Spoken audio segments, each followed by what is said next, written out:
تو جمہوریت کے خلاف جو اس ملک میں بند باندھے گئے ہیں وہ اس وقت موجود ہیں. ہم نے ان کے خلاف جد و جہد کرنی ہے, ان رکاوٹوں کو ہم نے گرانا ہے. اور ہوا یہی.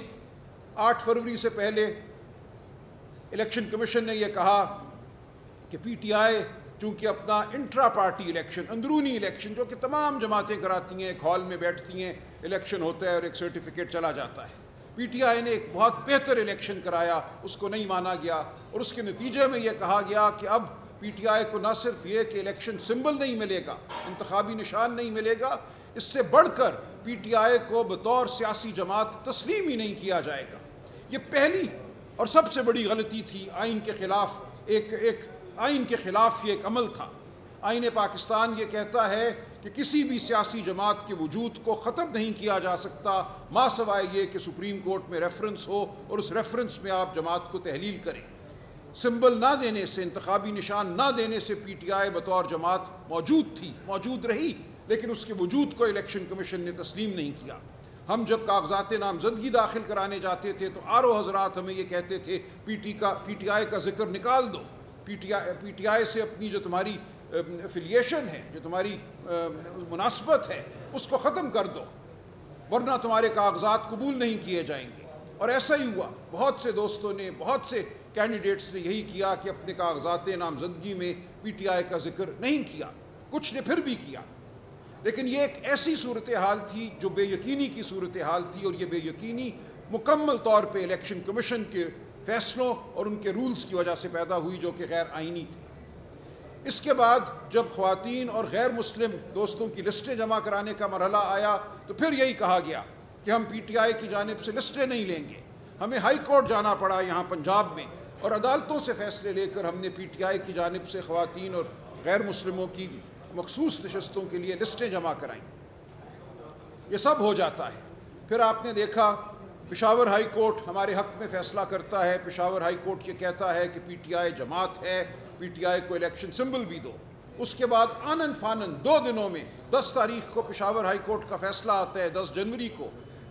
11 کو پٹیشن دائر ہوتی ہے اور 12 اور 13 کو 10 گھنٹے کی سنوائی کر کے فیصلہ دے دیا جاتا ہے کہ پی ٹی آئی سمبل کے قابل جماعت نہیں ہے, اس کو انتخابی نشان نہیں ملے گا.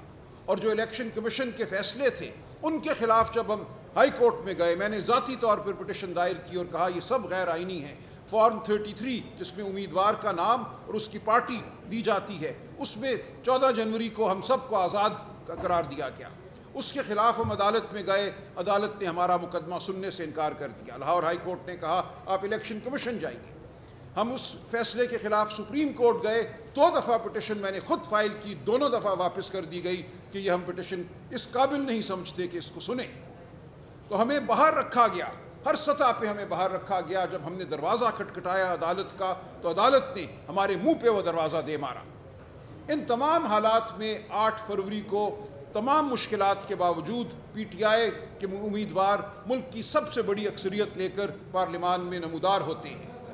ہمیں یہ کہا گیا کہ آپ چونکہ آزاد ہیں اس لیے 3 دن میں آپ کو کوئی جماعت اب جوائن کرنا ہے, کسی جماعت میں شمولیت اختیار کرنی ہے, ہم آپ کو پی ٹی آئی نہیں مانتے. اس صورتحال کے ہوتے ہوئے ہمارے جو امیدوار تھے پی ٹی آئی کے, انہوں نے جبر کے تحت سنی اتحاد کونسل کے حوالے سے ایفیڈیوٹ جمع کرائے اور کہا کہ ہم سنی اتحاد کونسل جوائن کرتے ہیں. اور اس لیے یہ کیا گیا کہ 2018 کے الیکشن میں بلوچستان عوامی پارٹی کی کوئی نشست نہیں تھی کے پی اسمبلی میں. آزاد امیدواران نے اس پارٹی کو جوائن کیا اور اس کو نشستیں دی گئیں, مخصوص نشستیں خواتین کی اور غیر مسلموں کی بلوچستان عوامی پارٹی کو دی گئیں, اس کے باوجود کہ اس پارٹی نے الیکشن سے پہلے کوئی لسٹ جمع نہیں کرائی تھی. تو اس مثال کی بنیاد پر ہم نے بھی یہی کیا, سنی اتحاد کونسل جوائن کی اور ہم نے کہا کہ اب ہمیں مخصوص نشستیں دی جائیں.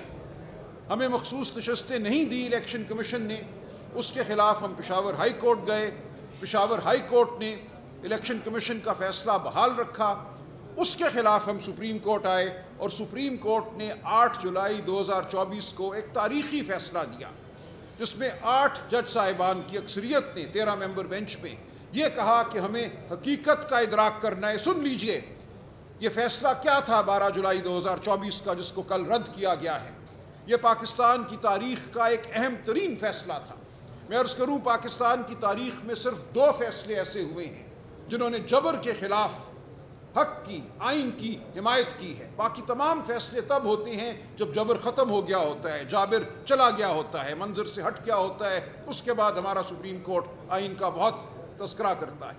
لیکن صرف 2 فیصلے ہماری 78 سالہ تاریخ میں ایسے ہیں جہاں وہ فیصلہ دیا گیا جو جابر کے عزائم کے خلاف تھا.